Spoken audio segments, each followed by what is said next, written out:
admitting that there's something wrong is the strength. That's the strength. The weakness is not being aware, because if it's not impacting them now, it will at some point. Welcome back to the other side of the call. Today is episode 25, and it feels like a natural place to pause, look back, and talk about what we've heard this season. When we started this project, we didn't know how many people would be willing to have these conversations, openly, honestly, and sometimes at a real personal cost. What we got instead was something much bigger than expected. So today, Rebecca, Kathy Ann, and I are revisiting some of the moments that stayed with us. Not just the stories themselves, but the patterns, the themes, and the questions that kept coming up again and again. Before we get into it, we do need to acknowledge this episode is heavy. We're going to be talking about suicide, suicidal ideation, trauma, and the impact this work can have on individuals and their families. If you're listening and something feels close to home, you're not alone, and support is available. In Canada, you can call or text 988. If you're a first responder or part of a first responder family, organizations like Boots on the Ground offer specialized peer support. Take care of yourself while you listen, and step away if you need to. Well, hello, ladies. Hello. Thank you so much for being here today. Hello. How's everybody doing? Episode 25, we did it with a bow. That's awesome. Produced 24 plus this one. Episodes of a podcast. Let's think back to 24 different episodes now over the last about 6 months it took us to do this. Who's the guest that really stayed with you and why? Becca? Oh, well, I'm always going to be a big fan of Don. Yeah. I think he was one of our earliest episodes, but he was definitely one of my favorite humans to connect with on the episodes. Yeah, agree. How about for you, Kathy Ann? I guess Perul. She was like the complete story. The beginning, the growing up, the getting married, the career, all of it. It just how it impacted her life and her pursuit to happiness. Yeah, that was a big story. And so if you guys could sit down for coffee or maybe have a cocktail with somebody, who would it be? Well, so I had coffee with Perul. But if we're talking cocktails, then it's definitely Jason. So. Okay. And how about you, Becca? I don't know. I think it would be really cool to sit down with everyone together. Yeah. I think that would be a really cool experience because, like, although, Don was my favorite, I really enjoyed everyone that we connected with. And I have memory embedded in me now from all of their stories and their energies and our experiences with them. There were a lot of goosebump moments for me with almost every single one of them. So it's really hard for me to answer that question. Yeah. I also think that there could be more conversations with every single guest we had, and from different angles and just some other additional depth to their story. Well, we may have some of them back for season 2. That's entirely possible. One of the things that came up a lot was how people can look totally normal or be functioning fine, I'm air quoting fine on the outside, but actually falling apart underneath. So many trauma-exposed professionals look completely fine, but are actually deteriorating really quickly. Here are Kirsten, who's a dispatcher, and Rob, a retired firefighter, with some thoughts on this. Talk to me a little bit about how people appear high functioning while struggling. What does that look like at work? A normal day? Yeah, right? Like a normal day. The truth? Yeah. Mm-hmm. On the outside, you would never have known. Yeah. Because as first responders, we are fucking amazing at hiding things and wearing that mask. Inside, no, life was falling apart. Like, so much so that I was willing to end it. Wow. So maybe from a more therapeutic perspective or a clinical perspective, what are some of the most common signs you guys see when someone's actually not okay? They appear high functioning, but they're just masking what's going on. Life of the party. Yeah, okay. So, that quote of, check on your happiest looking friends, because that's probably just a mask in some cases, or they're indulging in things that create that illusion, whether it's drinking or drugs. So I would say someone who is the life of the party might be falling apart on the inside. That's a good tip. How about you, Kathy Ann? What do you see? Health issues. They're not going to the doctor. They're having heart attacks. They're, you know, pain issues, chronic pain, chronic illnesses. So that's big. Also, you were saying about the alcohol and drugs and that, even just drinking too much coffee or having too many sugar products that don't give you joy. That's the other thing too. You hear about this stuff in the break room where, you know, you hear about people not taking care of themselves. They're not finding joy in the regular things that they do every day. And they're so busy with stuff as well. Okay, the next clip we're going to play is more direct. This one speaks to explicit warning signs, suicidal thinking, and moments when people around them may have had some awareness but didn't fully grasp the severity. I'd like to say that I was surprised by how often the topic of suicide came up, but sadly I'm not. And I don't just mean suicide itself, but the loss, the ideation, the planning, the near misses, all of it. If you guys don't do something, I'm going to quit taking all my meds and I'm going to go home and chop wood until I arrest. And then you'll have to explain What why happened? I died, Yeah. why I died out in there. I think the first time for me that I really thought that this is way more than what we think it is when we received our first email that contained their suicide letter and their will. Wow. There was people at some of her coworkers came up to me at her funeral and said, yeah, like we knew how bad things were. Because her coworkers said to me at her funeral that they thought they're sure she was trying to kill herself while she was on the road because it would be financially beneficial for the family if she died on duty.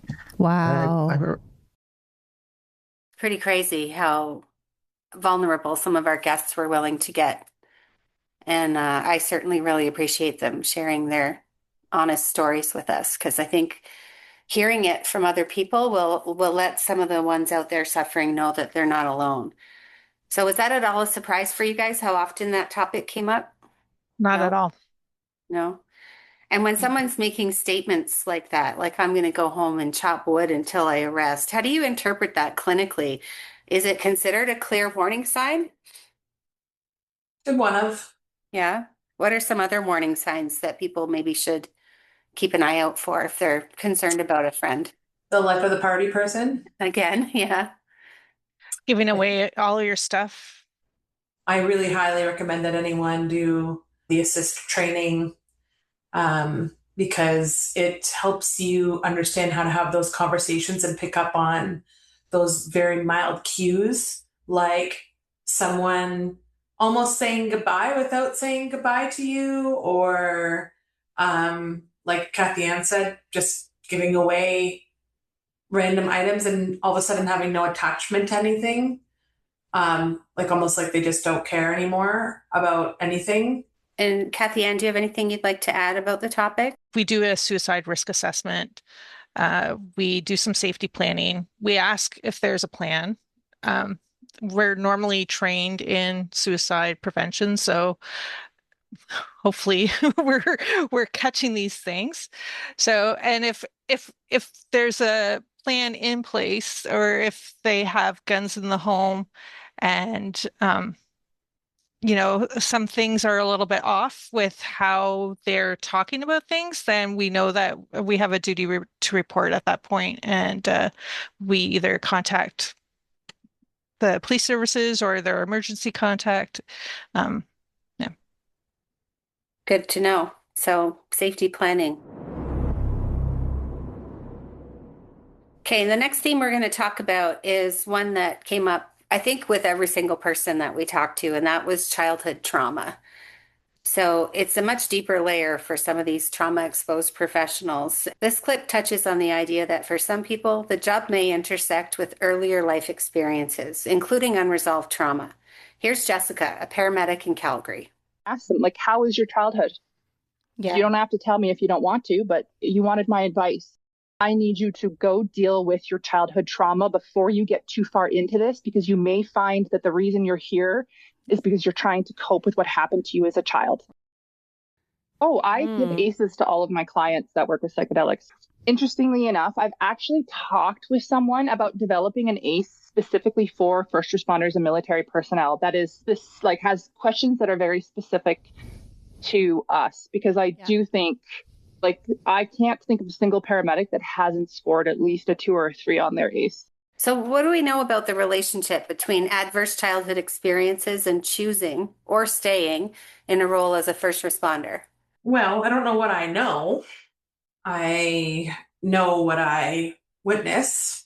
I think that people who experience childhood trauma sometimes develop a response that is embedded in wanting to fix and rescue and heal.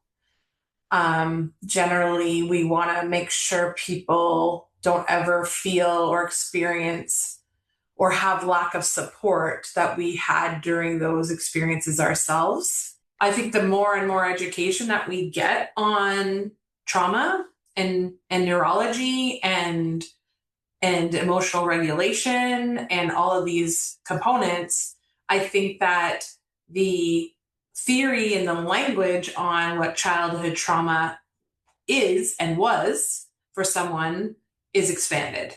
We have more information and more research now on what actually can disrupt a person's nervous system, brain function, cognitive abilities, et cetera, et cetera. And that stuff can, when it's all combined together, can make it a really challenging situation for someone. Now we know alcoholism in the family is a trauma for people. We know that having a parent with mental illness is a trauma for a child. We know that having a dysregulated parent or high dysfunction in the home is a trauma for children in their development. So we know how to find each other. We know how to find each other. Yeah, that's a good one. Because you spend your whole life hiding from all of this, or you spend your life having shame because of it. So that's where that, where we talked about the masking comes in, because people don't want anyone to know that these things existed in their life or that these things have disrupted them somehow. But if you ignore this stuff and you keep going further and further into more trauma, i.e. you get a job where you're exposing yourself on the daily to traumatic events, then that might not be sustainable. And that's why we end up seeing a lot of burnout and a lot of suicide and a lot of these other, coping mechanisms that aren't necessarily what we want people to be experiencing. But it happens because there's this kind of foundation there that this is irritating and making bigger and bigger and bigger. It's like putting salt in the wound over and over and over and over, unless they have a really good foundation for coping mechanisms that are healthy to help them deal with it, right? So kids are growing up in a home where there's a lot of control and perfection. You have to be just so for mom or for dad. Otherwise you'll get a looking. So or you'll just have the wrath of whatever their reactivity is. Yes. Right? When you grow up in that environment, you kind of crave that need for control and for the perfection and that kind of purpose of helping other people or whatever. So that's how it also kind of transfers in some respects for from kids to once they grow up to go into the field, like their parents. Yeah, it's pretty common that the kids follow the parents. Like you see a lot of multi-generational service families. Yeah. But it's I'm curious to see if and how that'll change over the next couple of decades, because people nowadays, the ones who are up and coming now, have so many more tools and have so many more ways to get help now. And so maybe they're more regulated and addressing the home better than they would have otherwise. There are people within each generation who are doing things differently and trying to change the trajectory of that generation. We learn from what they maybe didn't do to cope well. We learn how not to do that because we remember how it left us feeling as a child, and we don't want to feel like that or put that on someone else. Sometimes two children can come from the same home and one is successful and one has struggle. And it's all about what age they were when the parent was going through the struggles. It's all about, their protective factors outside the home and within the home. So maybe they had, a good circle of friends that they could escape to whenever they knew that mom and dad needed a rest or needed a break from them. Maybe they had a coach, or they were into sports, or they were into hobbies that kept them kind of grounded in who they were as a child, so that whatever was going on around them wasn't impacting them on a deeper level. And that's something that, gets talked about once you dive a little bit deeper into understanding ACEs and how it has its impact on the individual. Not to mention, some of these parents will take some time off work to address their burnout. And maybe there's a child that gets to witness that, but the older child didn't. So there's a difference in how that child comes out of that same family. I know you're here for occupational stress, but, now we want to go find out what happened to you because dad was a drinker and mom was codependent. And we're going to bring up all those memories because that's going to help you right now. Part of our guidance is to know when readiness is there, when the right time is there to talk about this stuff. We might do the ACEs assessment just as like the intake package, but it doesn't necessarily mean we have to do anything with it. It just helps us understand why the presenting problem is happening in that person's life. And then we can help them, and guide them to the next step. An ACEs assessment is something anyone can go do online. We're going to have a link in the show notes for this episode. Yeah, perfect. Because I think at the end of the day, it's actually really about understanding yourself, right? At the end of the day, people who come to therapy are coming to therapy to ultimately learn skills to just have a better, stronger relationship with themselves and understanding who they are and what their neurology and human design is. Advocate for yourself and know that these are things that are disrupting me in the background. That's why it was so important. They think they just got injured at work, which they did. But it's because this foundation was there and they went into this profession for the right reasons for them, for their purpose and healing and changing and growing and all those things. But then it does have that impact. If you want to keep doing this job, amazing. We want you, we need you, but we also see you and we see what you need in order to do this job with the most authenticity and care for the people you're serving, right? Yeah. Nicely said. Very nicely said. There's a part here where we got into a lot of the things people had seen and the things people had done and sort of like the moral injury. But sometimes trauma is vicarious. So we had an opportunity earlier this season to sit down with a bunch of dispatchers, and they talked about the movies that play in their heads. So it hits a little close to home for me, honestly, as a former dispatcher. It's not just about what happened, but how the brain reconstructs and sometimes intensifies those memories over time. Here are dispatchers, Kirsten and Emily, that have something to say on the issue. When I think about the calls that really stick with me, I feel like sometimes what I picture is probably worse than it was. So it's like almost even more hindering than normal because I'm going way past what it actually is happening and I'm going worst case scenario. Working on the road as a medic, I saw some pretty awful things. I have more of that movie playing from my dispatch role than from my role working on the road. Well, I think that episode, if people go back and listen to that one, talked a lot about what we think that was happening there, right? And what we understand now from a neuroscience perspective on the research on trauma and and the cognitive disability that it creates, right? The issues that come up with, being able to exist in everyday life while these images and stories and voices and all those things are replaying in your mind. And it always happens when it's quiet time, which is why we see a lot of people who just keep busy.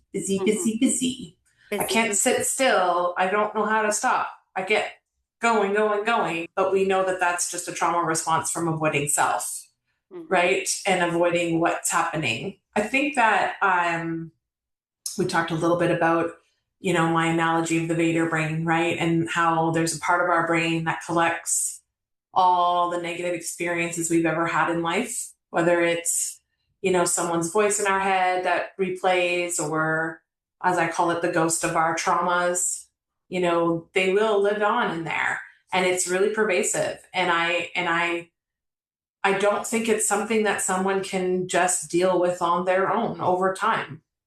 I think there needs to be some legitimate intervention, whether that's something like brain spotting or EMDR, because when it comes to this level of intrusive thought or intrusive memory, you can have skills to quiet it. You can have skills to manage it and manage the intensity of it, but it doesn't necessarily go away. And I think we actually talked about this in one of our most recent episodes. It came up when we were talking with Steve on the military base, and he shared his personal story about, how he used to never be able to sit with these memories without them rehashing the actual feeling of the moment. And it wasn't until he went and got proper supports to understand how to reframe that and how to manage his window of tolerance in responding to these intrusive thoughts and these things going on within him. And then now he can share his story like he did with us, and it doesn't impact him at all. Every single person who has experienced what first responders have are tied together with this very real experience internally. They all have it. Some might not have it as intensely than others, but it exists. It's your neurology because of your exposure. It's that simple, And so I'm glad that we've been able to showcase so many times in so many different episodes, the different types of therapies and different types of supports people can find to help them manage that. Because living alone with that and thinking that you're the only one who has this going on is dangerous and really not a good idea. Yeah. I really want people to, my hope is that people are going to actually look into some of these things we've shared about on our episodes to help them thrive in their future. Because if it's not impacting them now, it will at some point, right, along their career. I think it's inevitable. That's one thing that I take away from every single person we met, that no matter what they were doing, no matter how long their career was, every single one of them had a point of no return or a point of having to stop it all and take some serious time to recover and get grounded and get their skills on point so that they could go back and be strong. Yeah. And I don't even like to say that, because I think doing the work and I think sharing your vulnerability and actually admitting that there's something wrong is the strength. That's the strength. It's not the weakness. The weakness is not being aware. That to me is the weakness, right? And so when you finally go, I'm resonating with a lot of these episodes. I'm resonating with a lot of what these people are talking about. This is my life every day. I want those people to go and leverage these resources and find the right people to support them, because that's the strength. That is you being strong, right? Keeping going is the weakness. Pushing through it and ignoring it is the weakness. And that's going to have an even bigger detriment, not only on you, but on your family around you, on your community, on the clients you're serving every day, all of it. right? Speaking of reaching out for help, we have had a lot of opportunities to talk about some of the peer support, removing barriers like identity, stigma, and the need to explain yourself. Recently, we highlighted online programming available through pspnet.ca. But Boots on the Ground and I've Got Your Back 911 have partnered on a new app at the forefront of this space. You can reach out to Shaun Taylor and Jill Foster of I've Got Your Back 911 and have your peer support or wellness coordinator get access to this amazing app for you and your colleagues. We do our phone line anonymously. So when it rings to my phone, or you call me, you call us, I pick up the phone, it says unknown caller. So we don't see your phone number. And we don't ask your name. We don't ask what service. We just say, hi, I'm a dispatcher. I'm looking to talk to someone. Okay, great. Let's have a chat. So that helps get around the stigma. This is not a wellness app. We do not try to tell you how many scoops of vegetables you need to be able to get through a 12-hour shift. I don't need to tell anybody how many hours of sleep they need to be able to get through that 12-hour shift. But this is strictly peer support, and the whole functionality behind this is to not have people do any sort of critical thinking when they're at the point where they're asking for assistance, and to number two, have a conversation, whether it's through anonymous chat or an anonymous phone call, and get you out of that headspace that you're currently in, and then provide you with the resources to be able to have that longevity and that healing that you need to do. So that's 4,700 calls and 51 interventions with actively suicidal people in under 7 years. So we're really proud of that. People are hearing that we're out there. It means that word's getting out, that people can talk to us. It's a safe place to come to chat. And so that means the world to us, that we're getting that kind of traction, that people are understanding that we're there for them. So that was Dave McLennan talking there at the end, and he was our first guest, I think. We opened the season with him, and what a wealth of knowledge and experience he brought to the table. I am wholly and completely impressed with Boots on the Ground, and I'll say as a former dispatcher, I've called them 3 times myself. So it works. If you really stuck and you're in crisis, they know what they're doing. What do you guys have to say about peer support and breaking down the stigmas? I have lots to say. So, um, so when I guess the first thing that I want to say, though, is that we have this notion that if secrets are a protection, but as we share our stories with other people, that's when the power of that negative force loses its power over you. And so it's really important to reach out to somebody and talk with them. So I think having the peer support is really important, especially because people have lived experience. You don't have to say, you know how, because they know how. And you see this with therapists, even for like different things. If you weren't in a first responder and you were going to a therapist for domestic violence or for schizophrenia or something like that, lived experience really helps the therapist understand what's really going on. And so with peer support, all that is,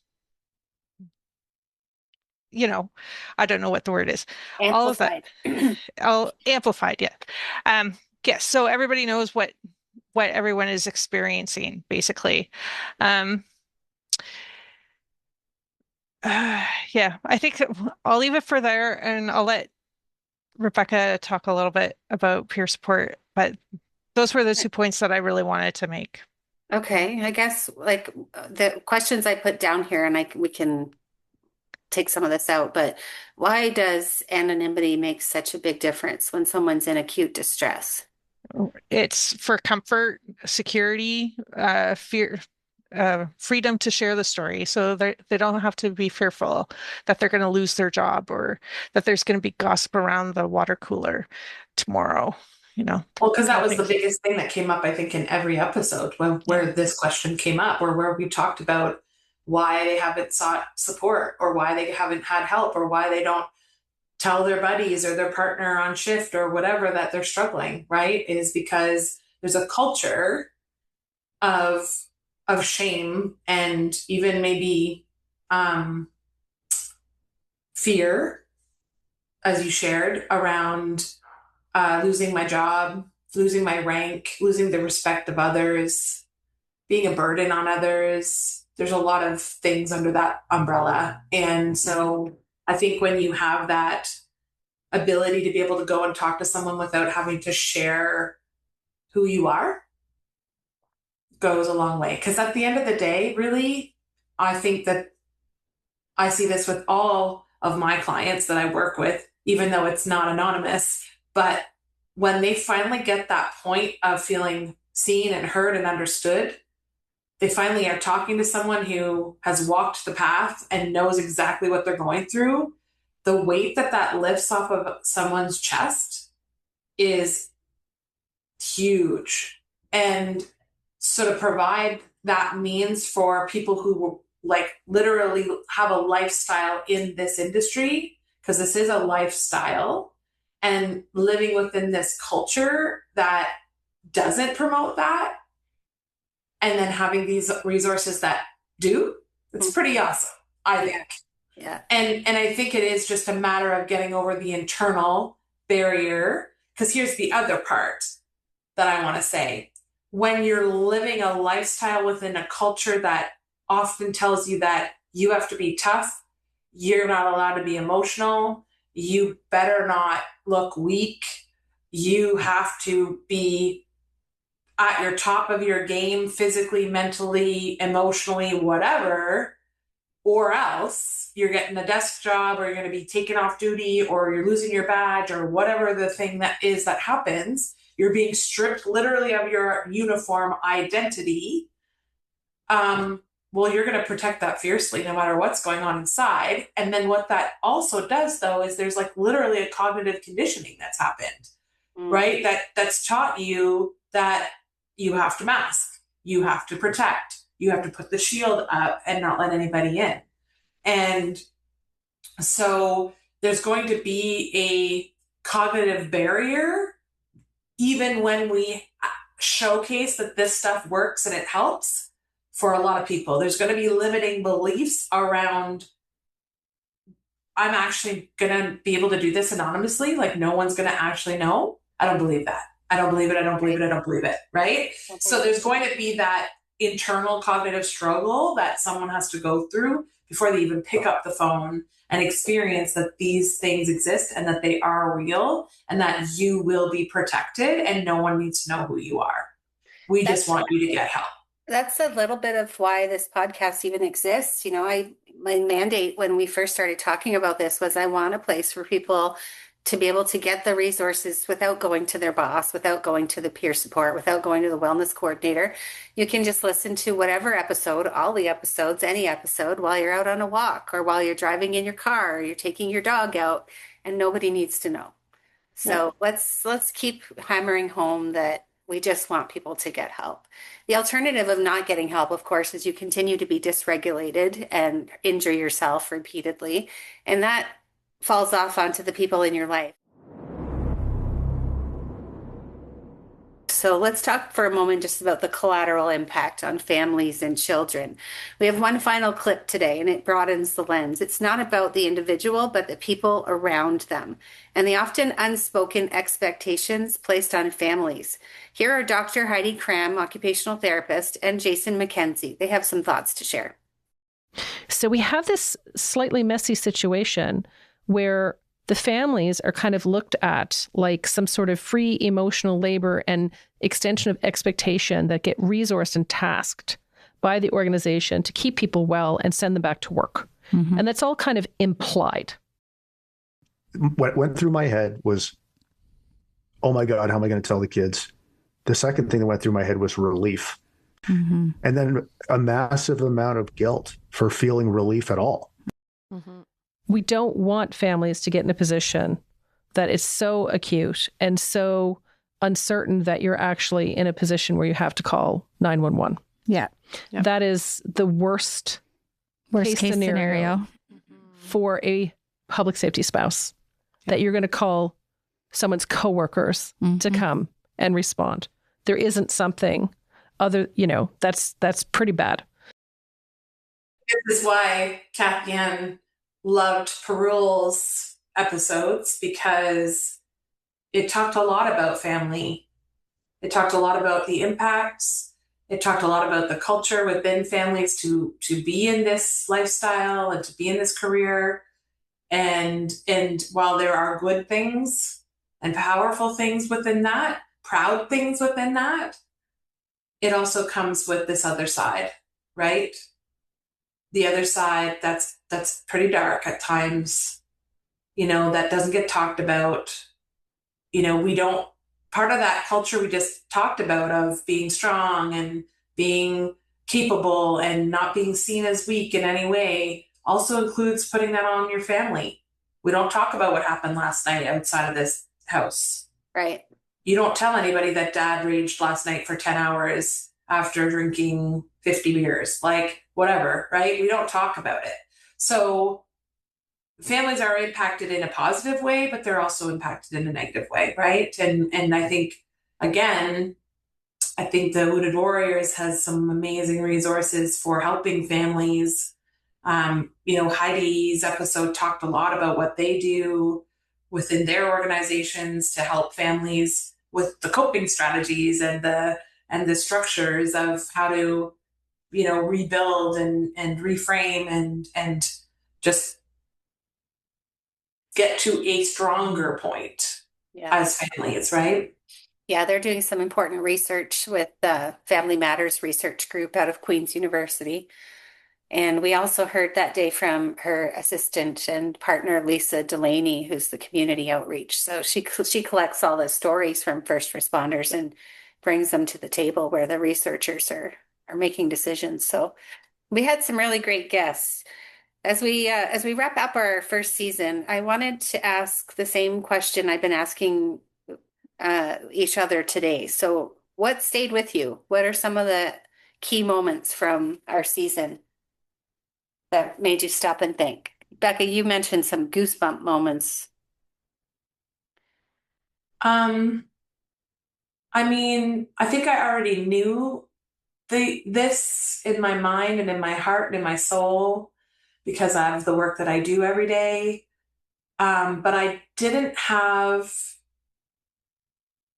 the perspective or the lens that the first responder guests have given me for this field specifically about how amazing these humans actually are and how they can go through some of the darkest, worst scenarios and still rally and come together and continue to do what they do and continue to love what they do. And I don't know that we'll ever be able to truly, truly capture that essence for anybody unless they're in the room listening and talking to some of the great, amazing things that have come out of the darkest spaces in the world.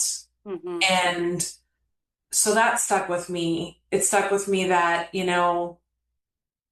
there's just so many people doing good things from the tragedies they've experienced or from the injuries they've experienced. All of these resources that we've shared on our episodes all were created by someone who walked this path, who had these injuries and turned it into their purpose. And that's what gives me the goosebumps I've got them right now. I can show you. Like, this is what that gives me the goosebumps with every episode, whether it's a book they've written, whether it's a non-for-profit they started, whether it's a resource that's now become national for people to access, whether it's simply just, I have a guys group and we meet once a week and we just support each other, mm-hmm. right? Or, this is just what I do for myself every day that keeps me sane and happy and mentally grounded. And sometimes people make podcasts out of it. Yeah, exactly. Podcasts come from it too. How about for you, Kathy Ann? What are some of your highlights? I was actually really surprised at how this project has moved me in so unexpected ways, right? I have telephone support experience, and I've worked and dealt with EMS both personally and professionally over the last 20 years, basically. And so I was very much aware that the attitudes of first responders, more specifically police, it's the police and then it's them. Everybody else is in a totally different category. And I think what I really got out of this right away was that it's a form of self-protection, that, you know, there's everyone else, and then there's the police. And so what I also am grateful for is that there's hope. There's been a lot of, we touched on over 24 different organizations that are working towards bettering the lives of first responders in Canada. And I think that was wonderful, because I think, like what has been said already, you know, we didn't expect this when when the first paramedics started. There was no training for anyone. And so no one was prepared for moral injury or witnessing traumatic events or being right in the heart of a traumatic event. And so now we're hearing more conversations around the kitchen table. We're hearing about mental health supports. We're hearing about workshops, peer support. And I think that this is just going to continue growing. And it's kind of a relief because it's pretty stressful out there. And to know that our first responders can support us in a time of need with a clear mind is more comforting than anything. Like that's what we expect, and that's not necessarily what we're always getting.